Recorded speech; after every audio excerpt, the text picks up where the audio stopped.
Sa pagbukas ko ng bagong pahina by Normeda Coco.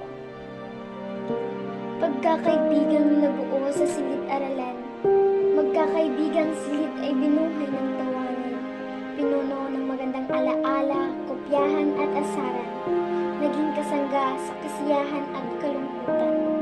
Subalit sa paglipas ng ilang taon, kayo'y binago ng mapaglarong panahon.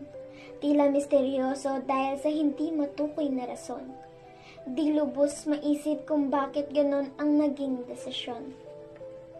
Ang dating pagkakaibigang pinagtibay, sa problema noon ay laging kaagapay. Tuwing umiiyak ay may tagapaypay. Ngayon, kayo at ako ay di na magkaramay. Sa panahong kailangan ko ang inyong kalinga, bagong kaibigan ang inyong kasama.